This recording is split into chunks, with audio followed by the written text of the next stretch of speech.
I know the Lord liveth, and blessed be the rock, and let the God of my salvation be exalted.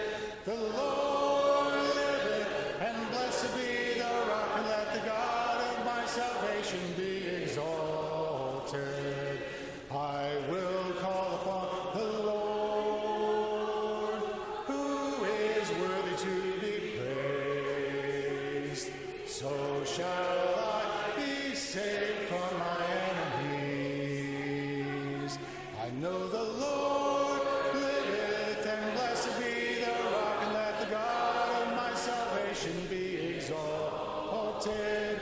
The Lord liveth, and blessed be the rock, and let the God of my salvation be exalted.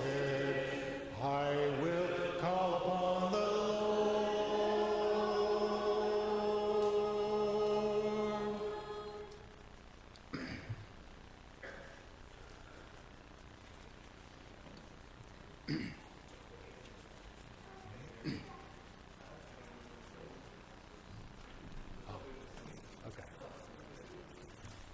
Okay.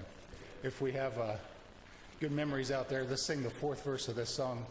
We omitted it, my fault for omitting it initially. So, but it's the Hallelujah part with the lady singing the high part at the end. So.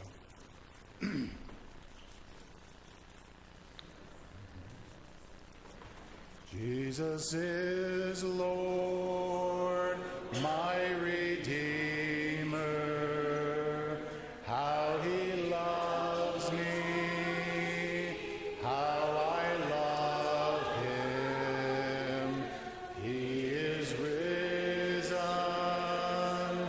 he is coming. Lord, come quickly. Hallelujah. Precious is he that cometh. I will love him, I will serve him. When he comes with shouts of glory, I will join him. Hallelujah. He still loves me the sinner. What a sorrow if I lost him. He owns me the sinner. Praise our Jesus. Hallelujah. Hallelujah. Hallelujah. Hallelujah. Hallelujah. Hallelujah. Hallelujah. Lord, come quickly. Hallelujah.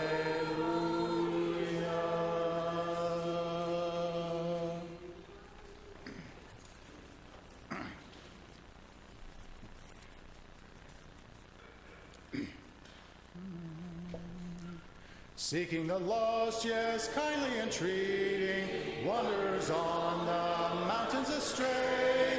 Seems unto me his master's repeating, words of the master speaking today.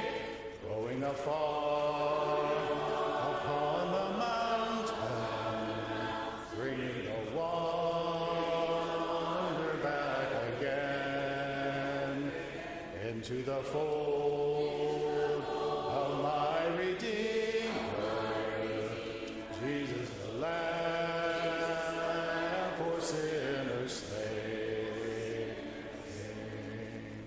Seeking the lost and pointing to Jesus, selves that are weak and hearts that are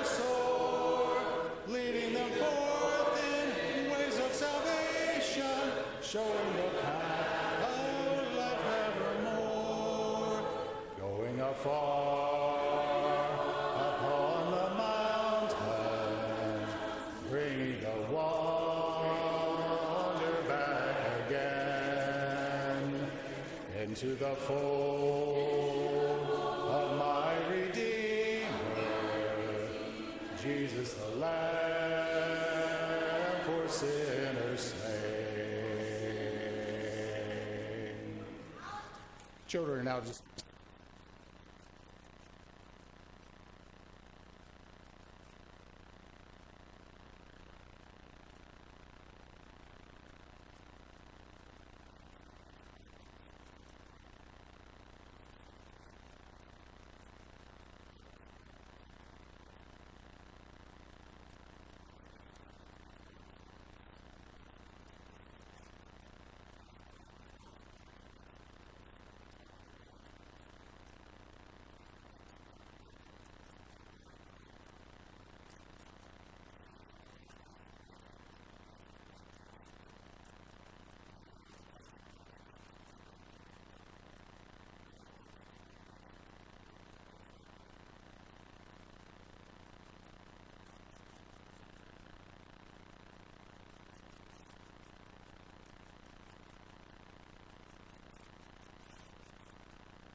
Let's stand as we sing.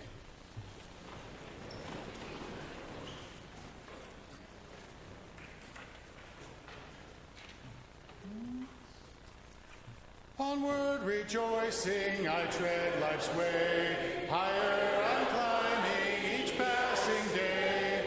Hilltops of glory now rise in view, where all will be made new. Hilltops of glory, I now can see. Oh, brother, won't you come go with me? Safe on the mountain, I soon shall stand. Hilltops of glory land, way down in Egypt, mid burning sand. Moses had started for Canaan's land. Never turn backward, always ascend onto the journey's end. Hilltops of glory, oh brother, won't you come go with me? Safe on the mountain, I soon shall stand. Hilltops of glory land, where steps of Jesus before us lead. We tread life's journey, his warnings heed. Evil allurements cannot prevail. I'm on the upward trail. Hilltops of glory, oh, brother, won't you come with me? Safe on the mountain.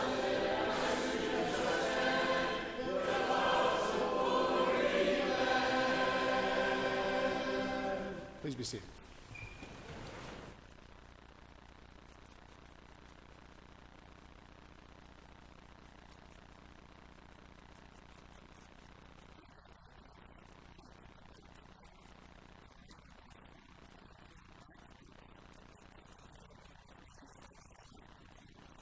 I'm grateful you're here, grateful that you've chosen to be here, because this is a choice, right?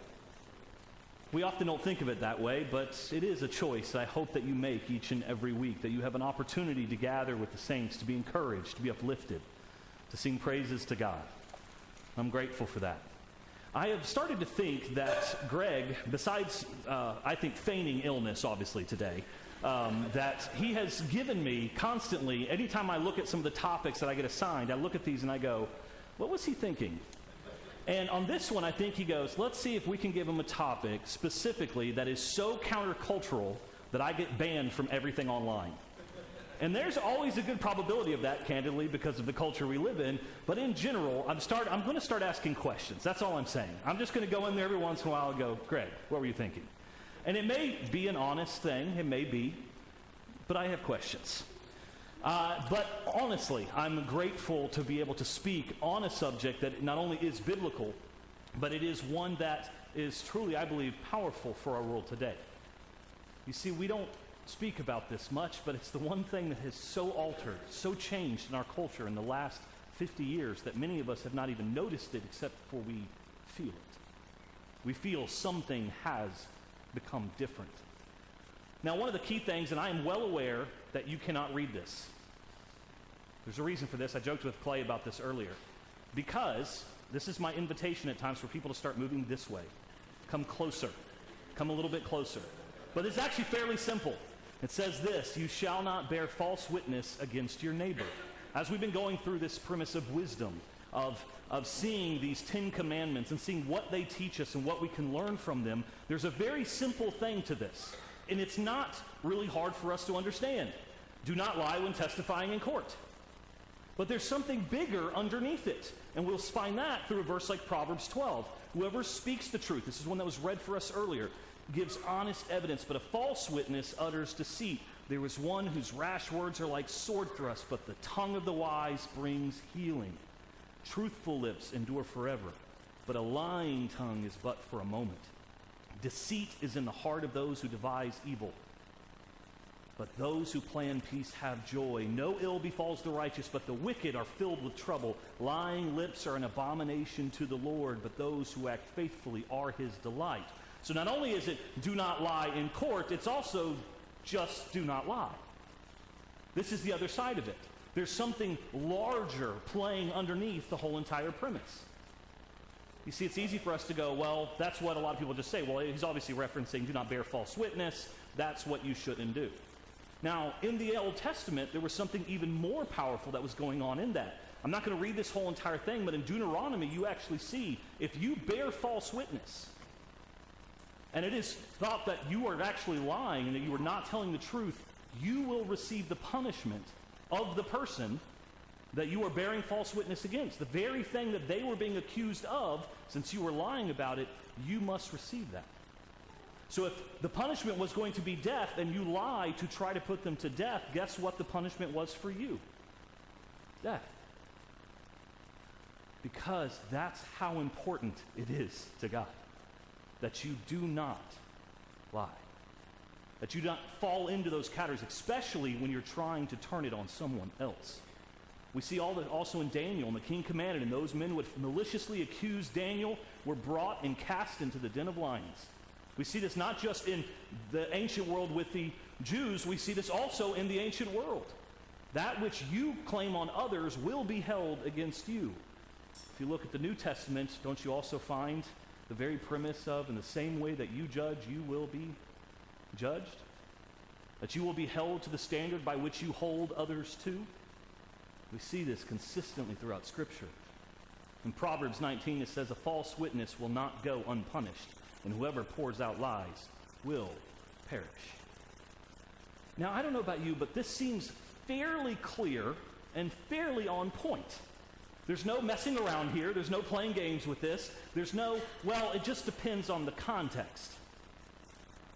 But isn't that where most of our world is today? Now, some of you who have studied history know a little bit, know of the switch, the transition from what was often referred to as the Enlightenment period to postmodernism, which is what we are in today. The Enlightenment period, 17th, 18th century, was idealism and reason. It was an intellectual and cultural movement that emphasized reason over superstition and science over, notice this, blind faith. Not science over faith, but over blind faith. That there was things you could learn, things that you could see to find God. It was the 17th, 18th century into the 20th century. Postmodernism, on the other hand, is skepticism and suspicion of reason. Challenges the notion of universal truths and certainties from the 1970s to today. I'm not going to have you raise your hands, but people lived through the 1970s. Did you see the switch? Did you feel the switch? Did you realize that this was what was happening? Most of us probably didn't. I wasn't alive during those days, but my parents were, and my parents were in high school during that time, and many of them actually noted, man, the sexual revolution, all of those things were happening in the 60s, the 70s. You know, fight the power, right? You had to question everything, became kind of the mantra and what everyone did consistently. Postmodernism has creeped into our culture, and it has become the standard, the norm.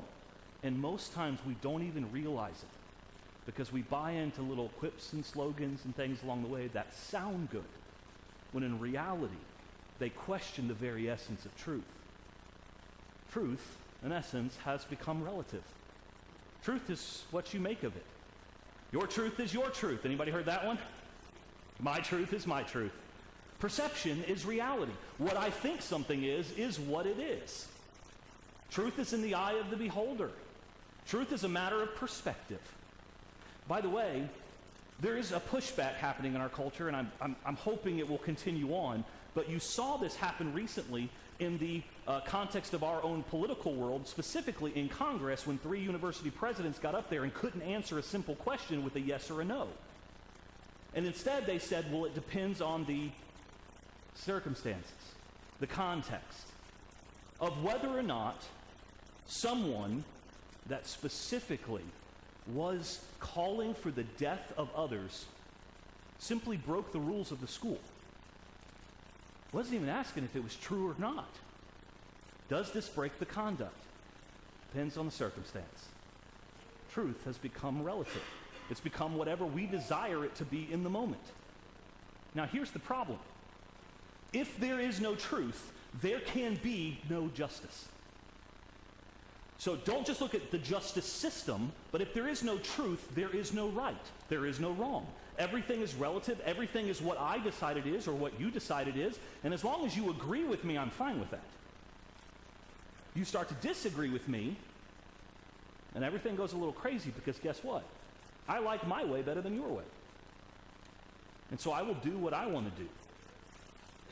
And I'm just going to be honest with us. We are living in a culture right now in what could often be referred to as the death throes of either life or death. When it comes to, is truth going to matter or is it not? And if it's not, there is no justice. There is no love. There is nothing. It is chaos. It's craziness. It's complete abandon to whatever the will or the whims are of the people in the moment. Now, I want you to understand this, that this is nothing new. This has happened throughout the centuries and has happened in different cultures and different places across time. We're actually very, very bad at replicating the same exact things that have taken down other civilizations along the way. And the church, in spite of that, when it stands for truth, always survives, not only survives, but thrives on the outskirts of these things. And the reason is because we hold fast to that which we know to be true, faithfully standing firm. In Proverbs 6, it says, there are 6 things that the Lord hates, 7 that are an abomination to him. Haughty eyes, a lying tongue, and hands that shed innocent blood. A heart that devises wicked plans, feet that make haste to run the evil. A false witness who breathes out lies, and one who sows discord among brothers. So here's the problem. If truth is relative, there are no haughty eyes, because it's just a matter of perspective. There are no lying tongues. There are no hands that shed innocent blood. There's no wickedness. There's no evil. There's no false witness. There's no discord. Everything is based off of what I believe, because as long as I'm winning, that's what it is. And so many of us may not have realized that this is what has set into our culture and set into where we are. You may have experienced it. You may have felt it. When somebody says something and you go, that doesn't sound right. I mean, it sounds right, but it feels like you're saying something different than what you just actually said. You ever had that moment? Where you're often invited to agree because they'll add things like, you know, to the end of the sentences. And then you stand there and you're like, I kind of want to say I don't know because I don't know what you're saying, but it sounds like I'm supposed to just agree with you. And then move on. Because we don't want to be disagreeable. That's the worst thing you could be in the world, right? You can't be disagreeable. And in fact, something funny has happened. How many of you have seen this? This is a meme that goes around all the time on social media and the rest. There are 2 different individuals. One that's on one side, it says, it's a 6. And the other one says, no, it's a 9. And it says, just because you are right does not mean I am wrong. You just haven't seen life from my side. Right? Then there's the second meme that goes around, which is this one, where they cross it out and it says, but one of these people is wrong. Someone painted a 6 or a 9. They need to back up and orient themselves, see if there are any other numbers to align with. Maybe there's a driveway or a building to face, or they can ask someone who actually knows. This seems fairly rational as a response, right? Somebody painted that. Now, my favorite is, somebody posted this once, and I saw this, and I went, I'm waiting for the postmodernist to show up. Because the postmodernist agrees with the first one, right? It's all about, there's no right or wrong. It's a 6, it's 9 to him, 6 to you, doesn't matter. So I knew that a postmodernist would show up, and boy, they did. So these are some excerpts directly from the conversation. He said, this is binary thinking, constrained by narrow-minded processes and jumping to unwarranted conclusions. And I was like, uh-oh, where's he going to go with that? It's not actually about perspective or truth. It's about empathy. It's about I'm sorry, where did we get It's a picture of a guy and 2 people pointing at a 6 or a 9. How did empathy come into the core of this? It's his perspective. He continues on and says, don't you understand? Love is love. Love is peace. Love is acceptance. And I had to stop myself for a second and go, what? Are we even talking about the same thing here? How did you get to love is love, love is peace, love is acceptance from 2 characters talking about it's about empathy. And so if you really cared, then you would see from other people's perspectives. Have you heard this before? Have you heard this mantra over the last 10 years? Well, why don't you just understand and listen to someone else's perspective? Maybe they have a different perspective. Now that sounds good, right? And there is nothing inherently wrong with actually learning to sit and listen to others, to have relationship with others. The problem is that's not what a postmodern world is teaching. It's saying, doesn't matter what you believe, they're right too. That's what's actually being said. And that cannot be true. It cannot be true if we believe in absolute truth. Because this is ultimately what postmodernism is all about. I demand control. Not us, me, you.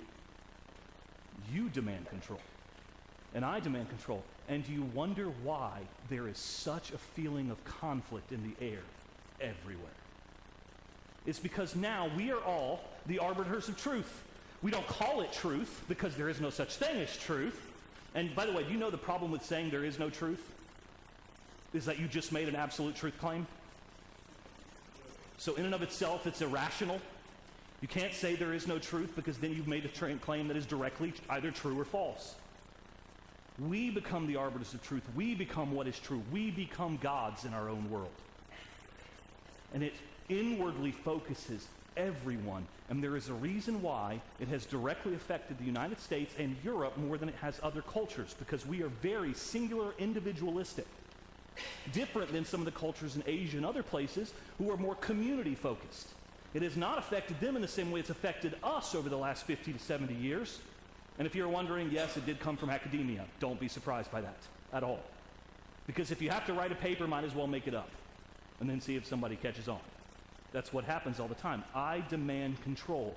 I am the arbiter of truth. I decide what it is. Truth has been relegated to a secondary position behind how we feel in the moment, whatever it may be. Doesn't really matter because my opinion matters.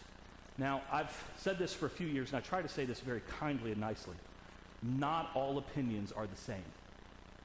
And this is where I'm going to say it nicely. Some are stupid. They just are. They're not well thought out. They have not spent time thinking about it, and they're not of any value. In fact, there are a lot of blogs and podcasts and videos and television shows and talking heads on TV that offer no actual value when it comes to truth and reality. They are often entertaining because it's fun to watch others be complete fools. But it's not real. It's not truth. Empathy, a Christian trait, becomes a weapon for the postmodernist. Let me show you how this works. I want to be careful how I say this because I'm going to get to another point here in a minute that really emphasizes this even more, but I want to say this. Over the last few years, many of us have been encouraged over and over again to seek the guidance of others when it comes to how people experience other things in life. They'll say things like, well, have you talked to this brother about this? Do you understand really what their background is? Do you understand their ethnicity? Do you understand their race? Do you understand their gender? Do you understand all of these different things? And over again, what you're being told is, you don't know who they are. Now, I'm just going to tell you something. That's probably true because I am not them. My experiences are my own. They're different from yours.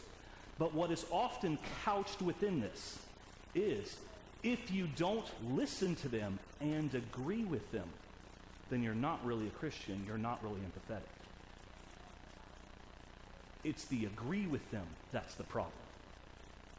Listening to your brothers and sisters in Christ of different backgrounds, ethnicities, races around the world, people who are immigrants, people who come from all different walks and paths of life. There is nothing wrong with having empathy for other human beings. There is something wrong when someone weaponizes empathy, turns it around and says, if you don't agree with my interpretation of what this looks like, then you're not a Christian. And here's the funny part. Most of the people saying this are not Christians. And yet they demand that you weaponize your empathy for their view on truth. Do you catch that? Weaponized empathy. Have you ever been made to feel guilty over the last few years? Over and over again, guilt over guilt over guilt, and it's weaponized empathy. The argument is no longer what is truth, but it is now, how could you disagree? You don't decide what is true. How about what I feel? This is what I get when I get pushback, not just from college students, this is from adults and others, because many of us have fallen into this trap. It's no longer about what is true. It's how does this make me feel in this moment? I disagree with that. One of my favorite lines from, this is from the Mad Hatter from Alice in Wonderland, where he says, it starts off the sentence by saying, I don't think, and then the Mad Hatter turns around and goes, then you shouldn't speak. And I always love that because I wish more conversations went that way. I don't think, then stop talking. You should think more. Now, there are consequences of lies. They have shaped history. Can I tell you that one of the greatest consequences of lies that we've lived through, and in fact we're reliving right now, in the context of what's happening in the Middle East, is that you can devalue and dehumanize people when you disagree with them. It's as simple as that. The Holocaust did not happen because every single German was somehow ultimately evil. It's because they believed the lie that dehumanized a whole group of people and said they're not as good as we are. African Americans in our nation who have grown up under the guise of slavery and the rest that has been out there was bought into a lie for so many, even those who claim Christianity, bought into the lie that they were less than because, well, that's the grand lie. And we bought into it. I'm talking about nationally. Not today, I hope. But do we still deal with the consequences of lies that shaped cultures? Absolutely we do. We deal with those. They have shaped history. Living in China, I didn't know I was going to share this, but there's moments when it just hits you and you just know something is important. When I was living in China, there was a night where I went across to this little store right outside of my front gate at the school. It was a Muslim noodle shop. It was my Muslim noodle shop. So when I went to about probably 8 to 10 times a week, I loved that place. It was run by a Muslim Uyghur family with about 6 to 7 kids, and they would come out and they would jump on my lap and they would hang out with me. I was their foreigner. That's the way they looked at me.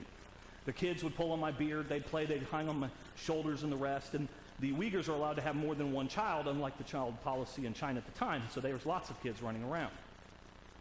One night I went to get my food, and while I was there, a few drunk gang members showed up and started to pick a fight with the owner. I found myself caught in between a rock and a hard place inside that place and had to, in one way or another, fight my way out of a brawl in the doorway with knives and pipes and all sorts of things. At one moment, I turned around as I was trying to make my way out, and I was doing the only thing I knew what to do, which was to scream in English at the top of my lungs, just saying, move. And I would randomly just toss whatever was in my way, usually a 5'1" Chinese guy who was stabbing someone or something, just trying to get out. And I turned around, and there was about 15 Chinese girls lined up behind me, pushing me to go forward. I was their way out. And I made my way out, and one of my students runs up to me and says, you need to leave now. They're going to blame you for this. And I said, that's a fair point. I should leave now.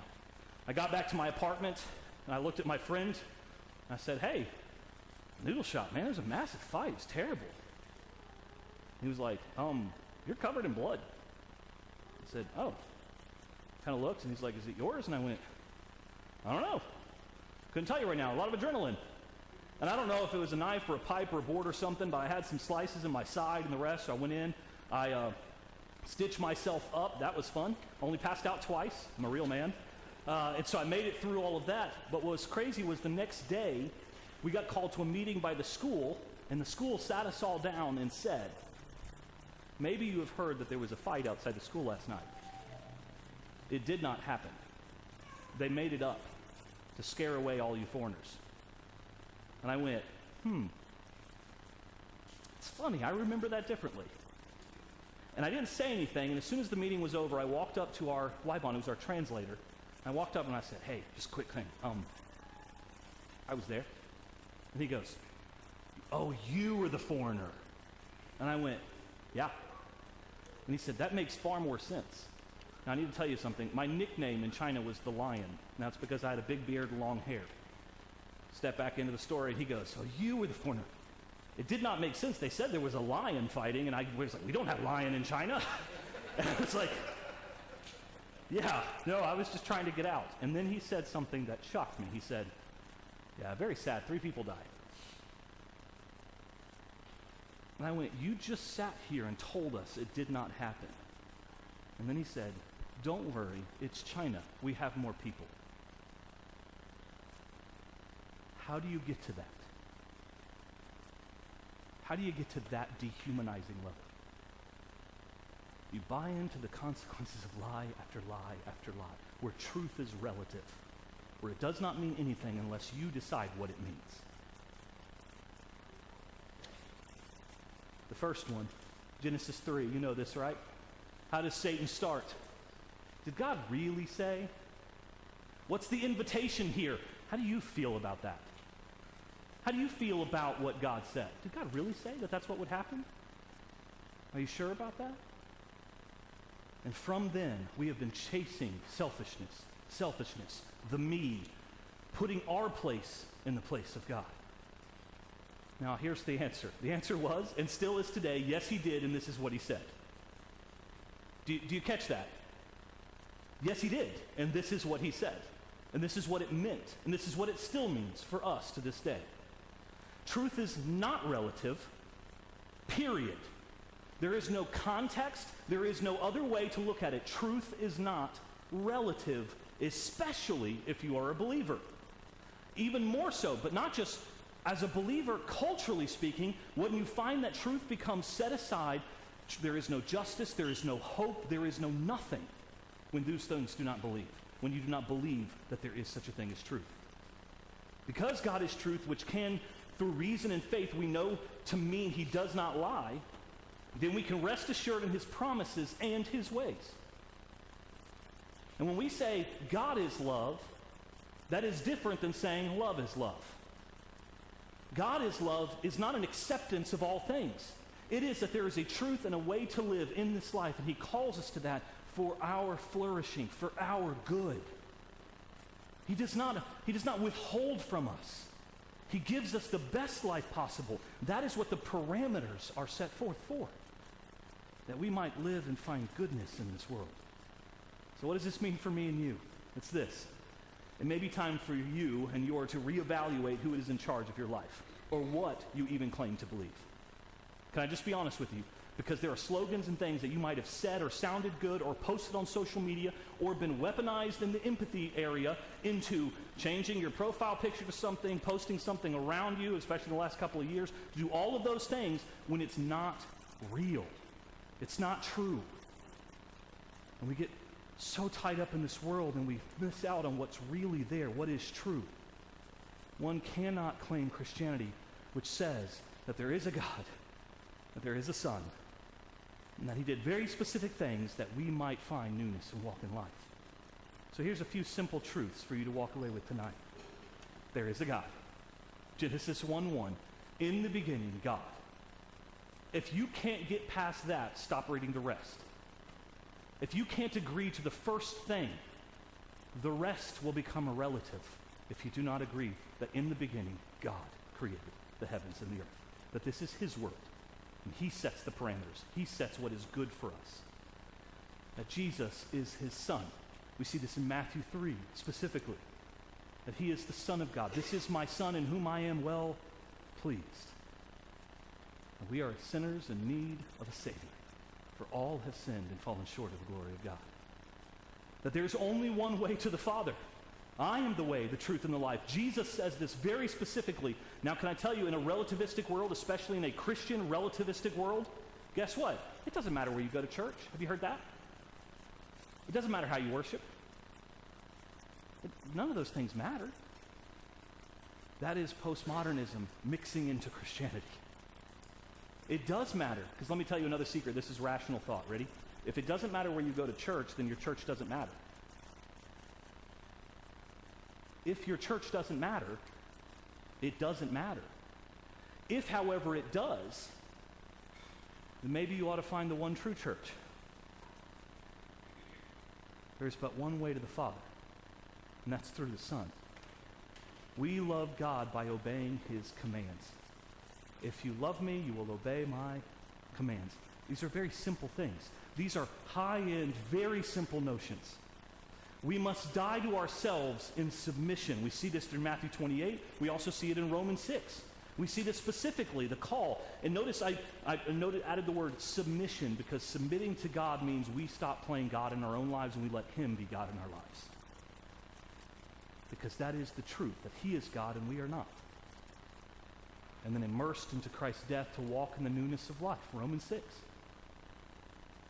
Let me note also, because this is one where we talked about this morning in Bible class with the college students, I wrote the word immersed here because I think it's important for us to understand. Do you understand what postmodernism does to a word like baptism? Do you understand what Satan does to a word like baptism?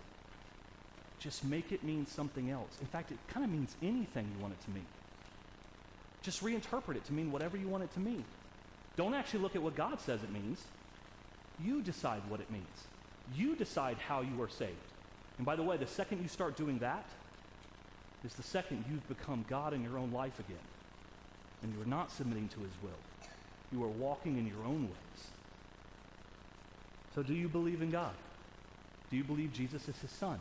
These very simple truths are all you need to know when it comes to dying to yourself and arising a new creation. Now from there, God gives all sorts of things. He has his entire word for us invites us into a deeper, richer relationship with him and with the church community and the rest, where all of us are encouraged to grow together.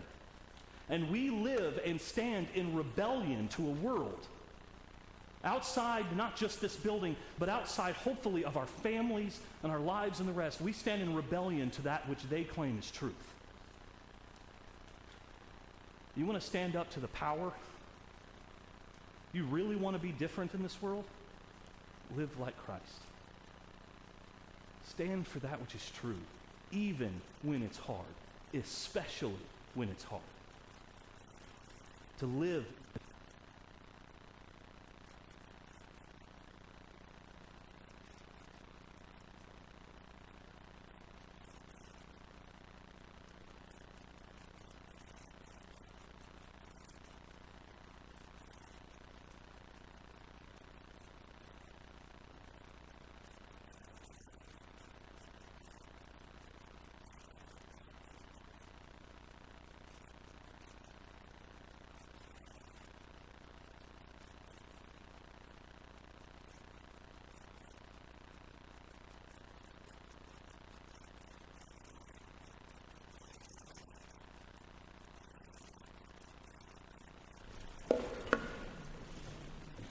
Oh, do not let the word depart, and close thine eyes against the light.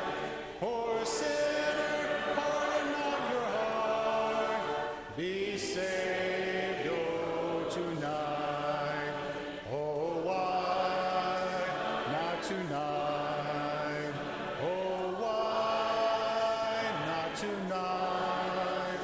Wilt thou be saved? Then why not tonight? Our God in pity lingers still, and without us his love requite. Renounce at once thy stubborn will. Be saved, oh, tonight. Oh, why not tonight? Oh, why not tonight? Wilt thou be saved? Then why not tonight? Our blessed Lord refuses none who would to him their souls unite. Believe, obey, the work is done. Be saved, oh, tonight. Oh, why not tonight? Oh, why not tonight? Wilt thou be saved?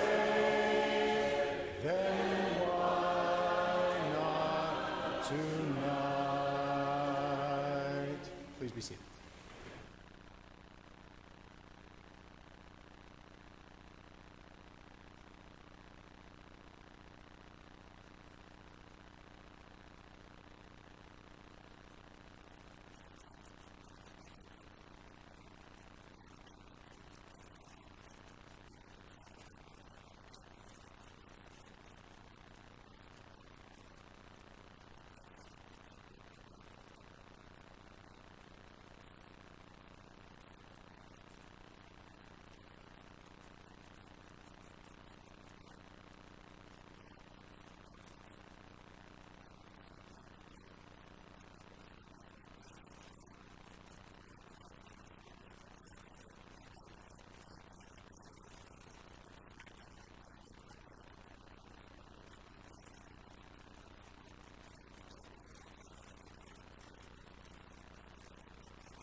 To Canaan's land I'm on my way, where the soul never dies. My darkest night will turn to day, where the soul never dies.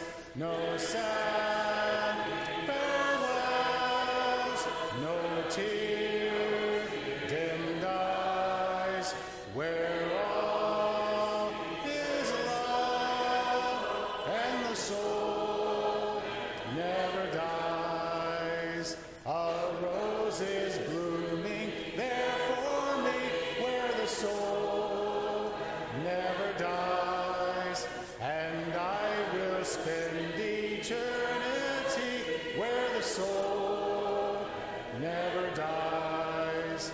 No sad farewells, no tear dimmed eyes, where all is love and the soul never dies. I'm on my way to that fair land where the soul never dies, where there will be no parting hand and the soul never dies.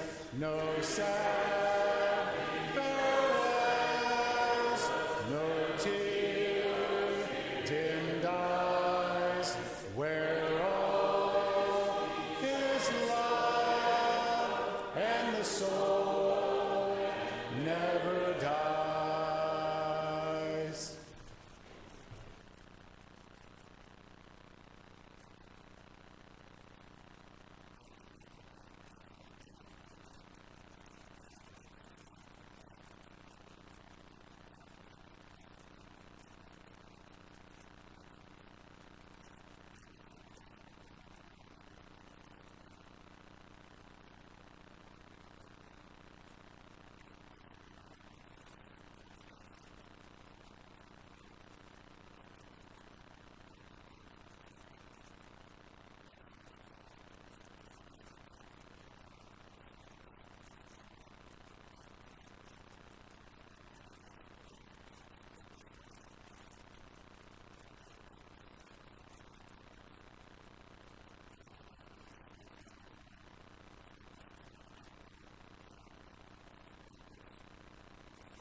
Just wanted to kind of, this is what you'll see once you get it, and then I'll display up here really a view of these, and we'll just walk through each one of these.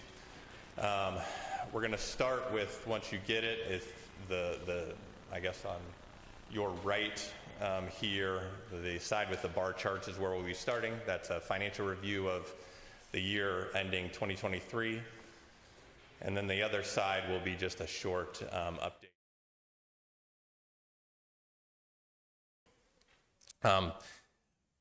I'm aware, and people have told me that not everybody is interested in a full detailed review of the finances of the congregation, which I can't believe. But if that's not you and you're interested, out in the foyer, or as I heard this morning, Audrey call it the vestibule, which sounds much more interesting than the foyer. Out there, kind of where that circle is where the detailed budget report is. That'll have this summary, but then it'll also have a detailed report on each of the categories and all of the different expenses within there for 2023.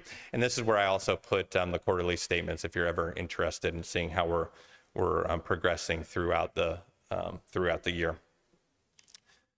So I just wanted to start out saying I'm in a position that not many are, really hardly anyone is, to just kind of see the generosity that this church provides on a week in and a week out basis. It's something that I'm very fortunate in my role to have the opportunity to see, and I'm constantly overwhelmed. And so I think you'll see that when you see the roll-up figures here, that we've been blessed very richly, and your contributions don't go unnoticed. So as we work through here, and just how this is up on the upper right. I don't know how well that kind of looks up there. That'll just kind of show you what part of the statement we're on. But up at the top with the bar graphs there, this shows you our where we ended the year. So we ended the year almost at 15,000 in contributions a week. Against a budget of 14,300, so we were above our budget fairly considerably at $37,000, which is about 4.9% above what we set at the beginning of the year for our operating budget. In addition, we've been very fortunate that the interest rates have been very high as of late, and since the majority of our assets are in cash, we made a considerable amount, $5,000 in interest. And then the rebates are the cash back that we have on our credit cards for an additional $3,000. And then the bar chart, you can just see how that's changed over time. We went from 13,700 per week from a budgetary standpoint in 2021, and then up to 14,000 in 22. And then you can see the items from this year, both the budget and the actual. And then the final is what we've set, the elders have set the budget for 2024, which is at $15,000 per week. If you go to the next section, this is the expenses. This is where, this is just sort of the high level categories that we have. But if you'll see the net of this is our total operating expenses. And when we say operating budget, that's really what we're talking about is the operating expenses. We spent more than we had budgeted by $30,000 that you can see kind of categorized there. Some of the areas of note you can see kind of in the lower right text there. Benevolence was over our budget. We had a very increased need both in internal benevolence and external benevolence for personal assistance. And so that was driving that overage. The facility is really hard for us to predict what's going to go wrong at any given time. And so we had both the water heaters replaced and as well as the boiler pump replaced as well. So thanks to Nolan, we were able to avoid that as long as possible. It's amazing what that guy can do with a roll of duct tape, some caulk, and a 5-gallon bucket. But we eventually had to get that replaced, and it was a pretty costly replacement. So that's what drove the facility over. And then the office and media was the third point there.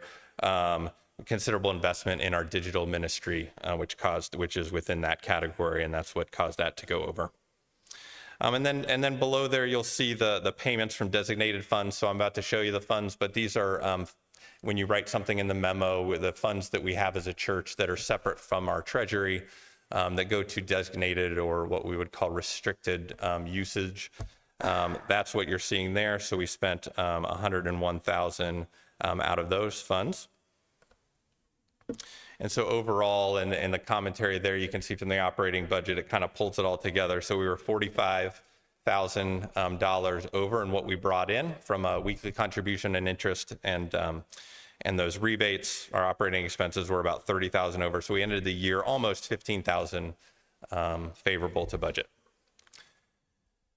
These are the funds that we have as a church, a variety of different things that we support here, and you can see the overall where we kind of ended. Those designated funds, we started the year at $14,540, ended the year at $31,241. There's a lot going on here in these various different budgets. So the mission funds, the main driver there were $37,000 that we collected for Korea trips. $4,000 was donated for Ghana support.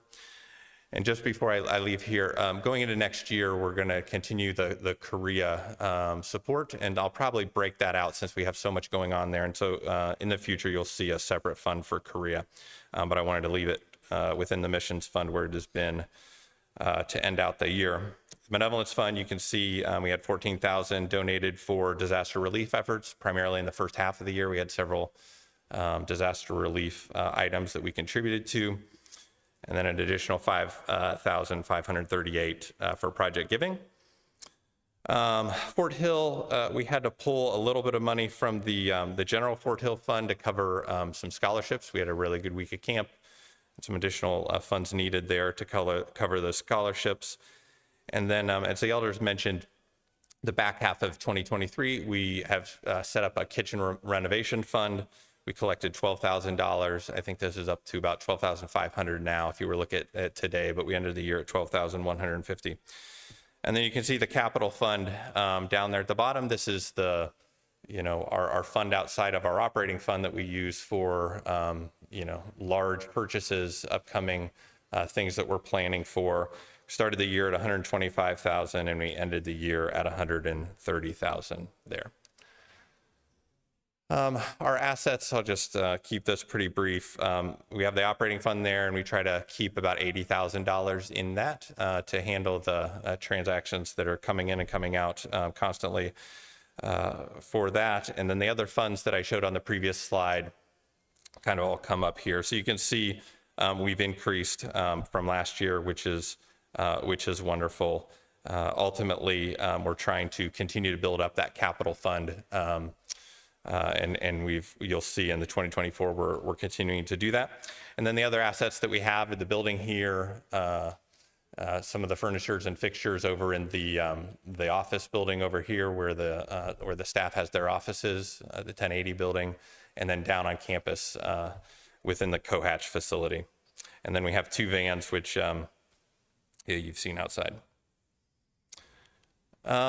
These are the commitments that we just have and other liabilities that we have. So these are the staff salaries for the upcoming year. We're continuing our support for Henrietta Carroll there, and then we support Nathan Mays, and we'll continue that support for this year.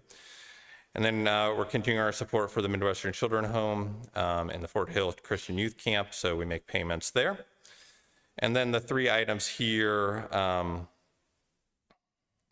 we have a lease of the Cohatch facility down on campus. We have a lease, and Brandon, I believe, is working with them to get that renewed once it expires in August. We have a lease across the way for the 1080 building that will also is coming up here in March. And so the elders and I are working through that to get that renewed also. And then we have a cleaning service agreement that is actually $2,100. When I pulled this up, we're still kind of working through that, but that's for the cleaning, monthly cleaning of the building.